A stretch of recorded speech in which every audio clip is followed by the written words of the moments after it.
ഉണ്ണികൃഷ്ണൻ പോറ്റി കുമ്പിടിയാണെന്നേ പറയാൻ പറ്റുള്ളൂ. വേലി തന്നെ വിളവ് തിന്നാന്നൊക്കെ നമ്മൾ കേട്ടിട്ടുണ്ട്.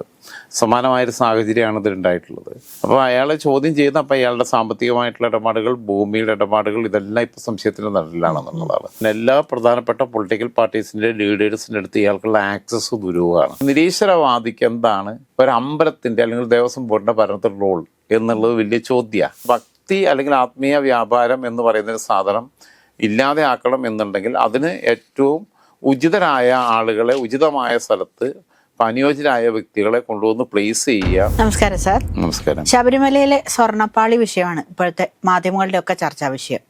ഇത്രയും സുരക്ഷാ ക്രമീകരണങ്ങളൊക്കെയുള്ള ശബരിമലയിൽ ഈ ഉണ്ണികൃഷ്ണൻ പോറ്റി എന്ന് പറയുന്ന ഒരാള് ഇങ്ങനെ ഒരു തട്ടിപ്പ് നടത്തുമ്പോൾ ശരിക്കും ആരായിരിക്കും ഈ ഉണ്ണികൃഷ്ണൻ പോറ്റി?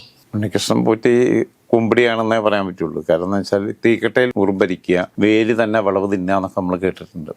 സമാനമായൊരു സാഹചര്യമാണ് ഇതിലുണ്ടായിട്ടുള്ളത്. കാരണം ഇതിൽ വിശ്വസ്തമായി ഒരു ഉത്തരവാദിത്വം ഏൽപ്പിച്ച വ്യക്തി തന്നെ ഇയാളാണ് ആദ്യം പരാതിയായിട്ട് ചെല്ലുന്നത്. സത്യത്തിൽ ഇയാള് പിന്നെ പരാതിയായിട്ട് ചെല്ലുന്നതെന്ന് പറഞ്ഞാൽ ഈ സ്വർണ്ണപ്പാളി പിന്നെ വിവാദം കത്തിപ്പെടുമ്പോൾ ഈ ഉണ്ണികൃഷ്ണൻ പോറ്റിയുടെ ഇടപാടുകളാണ്. ഇതിൻ്റെ ശ്രീകോവിലിൻ്റെ ധാരപാലക ശില്പങ്ങൾ സ്വർണം പൂശി നൽകിയ സ്പോൺസർ എന്നുള്ള ഘട്ടത്തിലാണ് ഇദ്ദേഹത്തിൻ്റെ പേര് പുറത്തു വരുന്നത്. മാത്രമല്ല ഇത് കാണാനില്ലെന്ന് പറഞ്ഞ് പരാതി ആയിട്ട് മുന്നോട്ട് നീങ്ങുന്ന അദ്ദേഹം തന്നെയാണ്.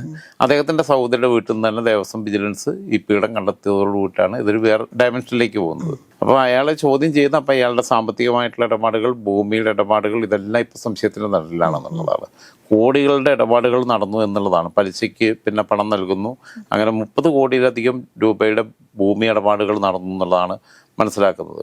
മാത്രമല്ല ഇയാൾ എല്ലാ പ്രധാനപ്പെട്ട പൊളിറ്റിക്കൽ പാർട്ടീസിൻ്റെ ലീഡേഴ്സിൻ്റെ അടുത്ത് ഇയാൾക്കുള്ള ആക്സസ് ദുരൂഹമാണ്. ഇപ്പം പിണറായി വിജയൻ്റെ കൂടെ, സോണിയാഗാന്ധിയുടെ കൂടെ, ബാക്കിയുള്ളവരുടെ കൂടെയൊക്കെ നരേന്ദ്രമോദിയുടെ കൂടെ മാത്രമേ ഇപ്പോൾ ഫോട്ടോ എടുക്കാൻ ബാക്കിയുള്ളൂ എന്ന് തോന്നുന്നു. അതേപോലെ ഡൊണാൾഡ് ട്രംപിൻ്റെ കൂടെ അതിനിപ്പോൾ എന്താ കുറച്ചുകൂടി പോയിരുന്നെങ്കിൽ അത് എടുക്കുകയായിരുന്നു. അപ്പോൾ പിണറായി വിജയൻ്റെ കൂടെ CPM ഏരിയ കമ്മിറ്റി അംഗത്തിൽ നിന്ന് ഫോട്ടോ എടുക്കാൻ അവസരം കിട്ടാത്ത ആളാണ് പിണറായി വിജയൻ. ആക്സസ് കൊടുക്കാത്ത ആളാണ്. അപ്പോഴത്തെ ഇപ്പോഴത്തെ എന്തെങ്കിലും ആൾക്കൂട്ടൊക്കെ ഉണ്ടാകുമ്പോൾ എവിടെ നിന്നെങ്കിലും ആൾക്കാർക്ക് എങ്ങനെയെങ്കിലുമൊക്കെ ഒരു ഫോട്ടോ എടുക്കാൻ പറ്റുന്നതല്ലാതെ കൂടെ നിന്ന് അങ്ങനെ പേഴ്സണലി അറ്റാച്ച്ഡ് ആണെന്ന് തോന്നിപ്പിക്കുന്ന രീതിയിലുള്ള ഫോട്ടോ എടുക്കാൻ ഒരു CPM ഏരിയ കമ്മിറ്റി അംഗത്തിന് പോലും, ജില്ലാ കമ്മിറ്റി അംഗങ്ങൾക്ക് പോലും കഴിയുമെന്നുള്ള കാര്യം സംശയമാണ്. പ്രധാനപ്പെട്ട ജനപ്രതിനിധികളല്ലാതെ അത് ഔദ്യോഗിക ചടങ്ങുകളിൽ വരുന്നതാണ്. അല്ലെങ്കിൽ പാർട്ടി സമ്മേളനങ്ങളുടെ വേദിയൊപ്പം പങ്കെടുന്നവർ അല്ലാതെ.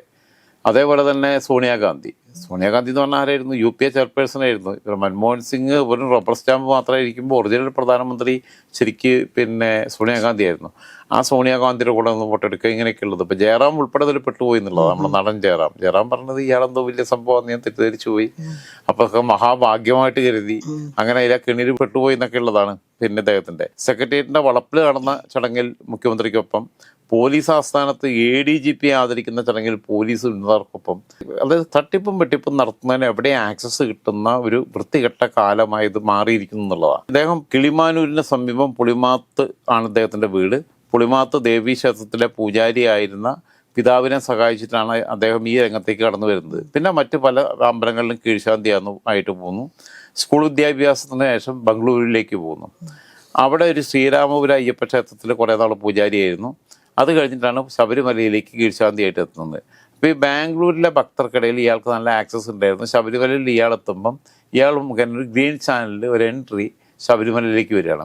ശബരിമലയ്ക്ക് ഇപ്പോൾ പണ്ടത്തെ മാതിരി പിന്നെ കാനനവാസം പറഞ്ഞിട്ടുള്ള പാട്ടും കാര്യങ്ങളൊന്നും ഇല്ല. ഇപ്പോൾ പുലിയും നരിയും പിടിക്കുന്ന രീതിയിലൊന്നുമല്ല. ഏറ്റവും സുഖമായിട്ട് അവിടെ പോയി ഇറങ്ങാൻ പറ്റുമോ, പറ്റുന്നുണ്ടെങ്കിൽ അവിടെ ഹെലിപ്പാഡ് ഉണ്ടാക്കിയിട്ട് പോയി ഇറങ്ങി ദർശനം നടത്തി പോരാൻ പറ്റുമോ എന്ന് നോക്കുന്ന രീതിയിലുള്ള ത്യാഗത്തിൻ്റെ വഴിയെ സഞ്ചരിക്കുന്നവരുടെ എണ്ണമൊക്കെ കുറഞ്ഞു. ഞാൻ പറഞ്ഞല്ലോ, പണ്ടേ മലയാറ്റൂർ ക്രിസ്ത്യാനികൾ ദുഃഖ വെള്ളിയാഴ്ച പോണത് പിന്നെ കിലോമീറ്ററുകൾ ദൂരം കുരിശും ഏറ്റിക്കൊണ്ടിരുന്നു പോവുക.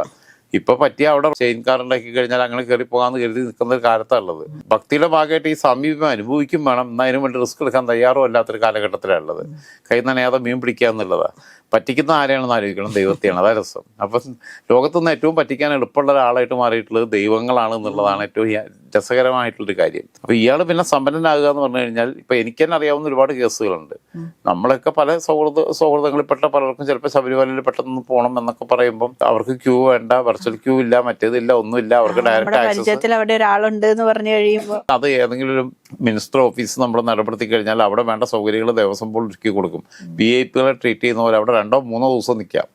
എന്നിട്ട് പോരുന്ന ആൾക്കാരുണ്ട്. ഈ പാവങ്ങൾക്കാണ് അതിനൊന്നും ആക്സസ് ഇല്ലാത്ത. ഇതിൻ്റെ ഒരു വിഷയം ഒന്ന്, ദേവസ്വത്തിന് സ്വർണ്ണപാളി കൊടുത്തതിനകത്തുള്ള അശാസ്ത്രീയതയെക്കുറിച്ച് കഴിഞ്ഞ ദിവസം ഞാനിവിടെ ചർച്ചയ്ക്കകത്ത് തന്നെ വേറെ ആരുടെ കൂടെ ഇരുന്നപ്പോൾ ഞാൻ പറഞ്ഞിരുന്നു. കാരണം ഈ ദൈവത്തിന് എന്തിനാ ഈ സ്വർണം രത്നമൊക്കെ എന്നുള്ളത് വലിയ ചോദ്യമായി. ഏറ്റവും ദുർബലരായ മനുഷ്യരെ സഹായിക്കാൻ വേണ്ടി ഉപയോഗിക്കുകയാണെങ്കിൽ അവരുടെ ആ സന്തോഷത്തിലാണ് ദൈവം ഏറ്റവും കൂടുതൽ സന്തോഷവാനായി തീരുന്നത്, ദൈവം ഏറ്റവും കൂടുതൽ സംതൃപ്തനായി തീരുന്നത് എന്നുള്ള തിരിച്ചറിവ് നമുക്ക് നഷ്ടപ്പെട്ടു പോകുന്നതിൻ്റെ കുഴപ്പമാണ്. ഏറ്റവും മനോഹരമായിട്ട് വൈക്കം മുഹമ്മദ് ബഷീറിൻ്റെ ആനവാരിയും പൊൻകുരിശും എന്നുള്ള കഥയ്ക്കകത്താണെന്ന് തോന്നുന്നു. പൊൻകുരിശ് തോമ എന്ന് പറയുന്ന കഥാപാത്രമുണ്ട് വൈക്കം മുഹമ്മദ് ബഷീറിൻ്റെ. ഇയാൾ പള്ളിയിലെ കുരിശും സ്വർണ്ണക്കുരിശ് മോഷ്ടിക്കുകയാണ്. അത് കഴിഞ്ഞിട്ട് മൂപ്പരോട് പിന്നെ അവസാനം ചോദിക്കുന്ന ചോദ്യമുണ്ട്, പിടിക്കപ്പെട്ട കഴിഞ്ഞിട്ട് പോലീസിനോട് പറയുന്ന ചോദ്യമുണ്ട്, ക്രിസ്തുവിന് എന്തിനാ പൊൻകുരിശ് എന്ന്. സത്യമല്ലേ, ക്രിസ്തുവിന് എന്തിനാ പൊൻകുരിശ് എന്നുള്ള ചോദ്യം അത് അത്രയും മനോഹരമായ ഒരു ചോദ്യമാണ്. ഇപ്പം നമ്മൾ നിർമ്മാല്യം സിനിമയ്ക്കകത്ത് പ്രതിഷ്ഠയിൽ കാർക്കിച്ചു തുപ്പുന്ന PG ആന്റണിയുടെ കഥാപാത്രം പോലെ തന്നെ അന്നൊക്കെ ആ വ്യവസ്ഥയെ വെല്ലുവിളിക്കാൻ പറ്റുന്ന സാഹചര്യം ഉണ്ടായിരുന്നു. ഇന്നാണെങ്കിൽ പൊൻകുരിശ് തോമ എന്ന കഥാപാത്രമോ അല്ലെങ്കിൽ വൈക്കം മുഹമ്മദ് ബഷീറിന് അങ്ങനെ കഥയോ എഴുതാൻ പറ്റില്ല, നിർമ്മാല്യം എന്ന സിനിമ എടുക്കാൻ പറ്റില്ല. കാരണം ഇവിടെ സാമൂഹിക കലാപം ഉണ്ടാവും, സാഹചര്യം മാറി. ഇതിനകത്ത് ഉണ്ണികൃഷ്ണൻ പോറ്റിക്ക് സോണിയാഗാന്ധിയുടെ അടുത്ത ആക്സസ്, പിണറായി വിജയൻ്റെ അടുത്ത ആക്സസ്, മറ്റേ ആളുടെ ആക്സസ് കിട്ടിയിട്ടുണ്ടോ ഇല്ല എന്നറിയില്ല, മോദിൻ്റെ അടുത്ത്, കാണുന്നവരുടെ അടുത്തെല്ലാം ആക്സസ് ഉണ്ടാകുക. രണ്ടാമത്തെ ഒരു കാര്യം, ദേവസ്വം ബോർഡിൻ്റെ ഒരു സംവിധാനത്തിനകത്ത് ഘടന മാറ്റം വരുത്തണം എന്നുള്ള അഭിപ്രായം എനിക്കുള്ളത്. ഇടതുപക്ഷം ഭരിക്കുമ്പം കമ്മ്യൂണിസ്റ്റ് പാർട്ടിയുടെ ഉത്തരവാദിത്തപ്പെട്ട ജില്ലാ കമ്മിറ്റി അംഗങ്ങളെ അങ്ങനെയുള്ള ആരെങ്കിലും ദേവസ്വം ബോർഡിൻ്റെ പ്രസിഡന്റ് ആക്കും. ഇപ്പോൾ PS പ്രശാന്തൊക്കെ കോൺഗ്രസ് നിന്ന് വന്നതാണ്, അപ്പോൾ അയാൾ ഭക്തനായിരിക്കും തീർച്ചയായിട്ടും. അതിനു മുമ്പ് പിന്നെ കമ്മ്യൂണിസ്റ്റ് പാർട്ടിയുടെ ആൾക്കാരെയാണ് വിവിധ മലബാർ ദേവസ്വം ബോർഡാണെങ്കിലും ഗുരുവായൂർ ദേവസ്വം ബോർഡാണെങ്കിലും ശബരിമല ദേവസ്വമായിട്ട് ബന്ധപ്പെട്ടാണെങ്കിലും ഒക്കെ ആക്കുന്നത്. Marxist should be a communist, communist should be a atheist എന്നാണ് പറയാറുള്ളത്. അവർ പിന്നെ യുക്തിവാദികളായിരിക്കണം, നിരീശ്വരവാദികളായിരിക്കണം എന്നുള്ളതാണ് പറഞ്ഞിട്ടുള്ളത്. അപ്പോൾ കിതാബിൽ പറഞ്ഞിട്ടുള്ള സാധന കിതാബിലുള്ളതൊന്നും ഇപ്പോൾ നടപ്പിലാക്കുന്നില്ല എന്നുണ്ടെങ്കിലും നിരീശ്വരവാദിക്ക് എന്താണ് ഒരു അമ്പലത്തിൻ്റെ അല്ലെങ്കിൽ ദേവസ്വം ബോർഡിൻ്റെ ഭരണത്തിൽ റോൾ എന്നുള്ളത് വലിയ ചോദ്യമാണ്. അങ്ങനെയുണ്ട്. അല്ലെങ്കിൽ CPM പോലെയുള്ള അല്ലെങ്കിൽ CPI പോലെയുള്ള പാർട്ടികൾക്കകത്ത് എന്താണ്, കാരണം വൈരുദ്ധ്യാത്മക ഭൗതികവാദം പഠിപ്പിക്കുന്നിടത്ത് ഒരു പള്ളിയിലച്ഛനെയോ ഒരു പിന്നെ ബിഷപ്പിനെയോ അല്ലെങ്കിൽ ഒരു പൂജാരിയോ കൊണ്ടുവന്നിട്ട് അതിൻ്റെ ലോക്കൽ സെക്രട്ടറിയോ സംസ്ഥാന സെക്രട്ടറിയോ ആക്കി ഇടുക എന്ന് പറഞ്ഞു കഴിഞ്ഞാൽ, അല്ലെങ്കിൽ ഒരു മൊയിലാരെ കൊണ്ടുവന്നിടുക എന്ന് പറഞ്ഞു കഴിഞ്ഞാൽ അവർക്ക് എന്താണ് ഇവിടെ റോൾ? ഇത് രണ്ടും തമ്മിൽ വൈരുദ്ധ്യമുണ്ട്. അപ്പോൾ സത്യത്തിൽ ദേവസ്വം ബോർഡിൻ്റെ പ്രസിഡൻ്റായിട്ട് കമ്മ്യൂണിസ്റ്റ് ആശയങ്ങളോട് യോജിച്ച് നിൽക്കുന്നവരെ കൊണ്ടുവരുന്നത് സത്യത്തിൽ ഇപ്പോൾ ആരിഫ് ഹുസൈനെ പിടിച്ചിട്ട്, ഇപ്പോൾ അറിയപ്പെടുന്ന യുക്തിവാദിയാണ് ഡോക്ടർ ആരിഫ് ഹുസൈൻ, അയാളെ പിടിച്ചിട്ട് ഹജ്ജ് കമ്മിറ്റിയുടെ ചെയർമാനാക്കി എങ്ങനെ ഉണ്ടാവും? അല്ലെങ്കിൽ ജാമിദ ടീച്ചർ യുക്തിവാദിയാണ്, ജാമിദ ടീച്ചറെ പിടിച്ചിട്ട് വഖഫ് ബോർഡിൻ്റെ ചെയർപേഴ്സൺ ആക്കി എങ്ങനെ ഉണ്ടാവും? അപ്പോൾ അങ്ങനെയുള്ള രീതിയിലുള്ള ഒരുതരം വൈരുദ്ധ്യം ഇതിനകത്തുണ്ട് എന്നുള്ളതാണ്. അപ്പോൾ ഈ ഒരു ഇതിൻ്റെ വിഷയം എന്ന് പറഞ്ഞു കഴിഞ്ഞാൽ ഇപ്പോൾ കർണാടകയിൽ നിന്നും ആന്ധ്രയിൽ നിന്നൊക്കെ വരുന്നവരെന്ന് പറഞ്ഞാൽ അവർ ഭയങ്കര റിസ്ക് എടുത്തൊക്കെ വരുന്നവരാണ്. പക്ഷേ അവർക്ക് ഇവിടെ ആക്സസ് കുറവാണ്. അവർക്ക് ഇവിടെ അത്യാവശ്യം ഭരണ കേന്ദ്രങ്ങളിലൊക്കെ സ്വാധീനമുണ്ട്, ദേവസ്വം ബോർഡിലൊക്കെ സ്വാധീനമുണ്ട്. ഞാൻ പറഞ്ഞ എൻ്റെ ചില സുഹൃത്തുക്കൾ ഈ സൗഭാഗ്യങ്ങൾ അനുഭവിച്ചിട്ടുള്ളവരുണ്ട്. പിന്നെ അതിൻ്റെ ഒരു രീതിയിലുള്ള ഫോർമാലിറ്റീസും പാലിക്കാതെ VIP പരിഗണനയോട് കൂടി അവിടെ പോയിട്ട് ദർശനം നടത്തുകയാണ്. ഞാൻ പറയുന്നത് ഇപ്പം അത്യാവശ്യം ഇവിടെ സ്വാധീനമുള്ള ആൾ 1-2 ഓഫീസുകൾ ഇപ്പോൾ ആന്ധ്രയിൽ വിശാഖപട്ടണത്തൊന്ന്, ഹൈദരാബാദിലൊന്ന്, വിജയവാഡയിലൊന്ന്, നെല്ലൂരൊന്ന്, ഗുണ്ടൂരൊന്ന് ഒക്കെ തുടങ്ങിക്കഴിഞ്ഞാൽ കർണാടകക്കാരേക്കാൾ കൂടുതൽ തീവ്രമായിട്ടുള്ള വിശ്വാസികളാണ് ആന്ധ്രക്കാർ. അവരവിടെ വന്നിട്ട് അവർ 10,000 50,000 തരാൻ തയ്യാറാവുന്നേ. ഇതിൽ 50,000 രൂപ വന്നു കഴിഞ്ഞാൽ 1,000 രൂപ മുടക്കുള്ളൂ, ബാക്കിയുള്ളത് ഇവൻ്റെ പോക്കറ്റിലേക്ക് പോവുക.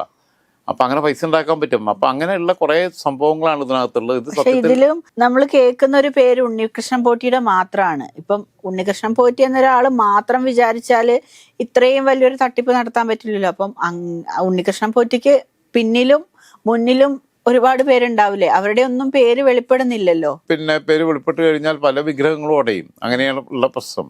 കാരണം ഇവിടെ ഇപ്പം നിരപരാധിയായിട്ടുള്ളത് ആകെ ശബരിമല ശാസ്താവ് മാത്രമേ ഉള്ളൂ. ബാക്കി ഇതുമായി ബന്ധപ്പെട്ട് നിൽക്കുന്നവരെല്ലാം ഇത്തരം കുറ്റകൃത്യങ്ങളിൽ നേരിട്ടോ പ്രത്യക്ഷമായോ പരോക്ഷമായോ അറിഞ്ഞോ അറിയാതെയോ ഭാഗവാക്കുകളായിട്ടുണ്ട്. അത് ദേവസ്വം മന്ത്രി തൊട്ട് കേരളത്തിലെ വിവിധ മന്ത്രിമാർ തൊട്ട് വിവിധ മറ്റു രാഷ്ട്രീയ നേതാക്കന്മാർ, മറ്റു പാർട്ടികളിൽപ്പെട്ട MLA മാർ ഒക്കെ ഇത്തരം സ്വാധീനങ്ങളും ബന്ധങ്ങളും ഉപയോഗിച്ച് പല രീതിയിലുള്ള ഇടപെടലുകൾ നടത്തിയിട്ടുണ്ട്. അത് ഇപ്പോഴത്തെ ദേവസ്വം മന്ത്രിക്കോ അല്ലെങ്കിൽ ഇപ്പോഴത്തെ സർക്കാരിനോ മാത്രമാണ് ഉത്തരവാദിത്വം എന്നുള്ളതല്ല ഞാൻ പറയുന്നത്. എല്ലാ കാലത്തും ഇതൊരു വിൽപ്പന ചരക്കായിരുന്നു. ഭക്തി എന്ന് പറയുന്നത് മാർക്കറ്റിൽ ഏറ്റവും വിറ്റഴിക്കാൻ പറ്റുന്ന ഡിമാൻഡുള്ള സാധനമാണ്. അതിനെ വിറ്റിട്ട് ജീവിക്കുന്ന ഒരുപാട് പേരുണ്ട്. അത് നമ്മുടെ സിസ്റ്റത്തിൻ്റെ കുഴപ്പമാണ്, മനുഷ്യരുടെ ബോധമില്ലായ്മയുടെ പ്രശ്നമാണ്. റിസ്ക് എടുത്ത് പോയി കാണേണ്ടടുത്ത് റിസ്ക് എടുത്ത് പോയി കാണണമെന്നേ. ഉണ്ണികൃഷ്ണൻ പോറ്റി എന്ന് പറയുന്നത് ഒറ്റപ്പെട്ട വ്യക്തിയല്ല. ഇപ്പം ജയറാമൊക്കെ അതിൽ പോയി പെട്ടുപോയതാണ്. ഇയാൾ വലിയ മഹാസംഭവമാണെന്ന് ജയറാം കരുതി. ജയറാം ചെണ്ട കൊട്ടാനൊക്കെ അറിയാവുന്നതുകൊണ്ട് ഇയാൾ പറഞ്ഞെടുത്ത് പോയിട്ട് ചെണ്ട കൊട്ടാൻ പോയി. അപ്പോൾ ഈ രീതിയിലേക്ക് ഇതിനെ ദുരുപയോഗപ്പെടുത്തുന്നത് ഭക്തി അല്ലെങ്കിൽ ആത്മീയ വ്യാപാരം എന്ന് പറയുന്നൊരു സാധനം ഇല്ലാതെ ആക്കണം എന്നുണ്ടെങ്കിൽ അതിന് ഏറ്റവും ഉചിതരായ ആളുകളെ ഉചിതമായ സ്ഥലത്ത് അപ്പം അനുയോജ്യരായ വ്യക്തികളെ കൊണ്ടുവന്ന് പ്ലേസ് ചെയ്യുക, അതിൻ്റെ ഒരു ട്രാൻസ്പെറൻസി ഉണ്ടാകുക, എല്ലാവർക്കും ഒരേ നിയമമാവുക, അവിടെ VIP പരിഗണന ആർക്കും കൊടുക്കാതിരിക്കുക തുടങ്ങിയിട്ടുള്ളതാണ്. അല്ലാതെ ശബരിമല സംഘം എന്ന് പറഞ്ഞിട്ട് കുറച്ച് വെള്ളാപ്പള്ളി നടേശനെയും സുകുമാരൻ നായരെയൊക്കെ വിളിച്ചു വരുത്തിയിട്ട് അവിടെ ഇരുത്തിയിട്ട് അയ്യപ്പൻ്റെ സംരക്ഷണം, അയ്യപ്പൻ എന്നെ നാണക്കേടാവും, അയ്യപ്പൻ അന്നേ അവിടെ നിന്ന് എണീറ്റ് ഓടി പോയിട്ടുണ്ടാവും, വല്ല ഹിമാലയത്തിലും പോയിട്ട് മൂപ്പര് അവിടെ പല കുടിലും കെട്ടി താമസിക്കുക എന്നുള്ള അഭിപ്രായമാണ് എനിക്കിതിൽ ആദ്യമായിട്ട് പറയാനുള്ളത്.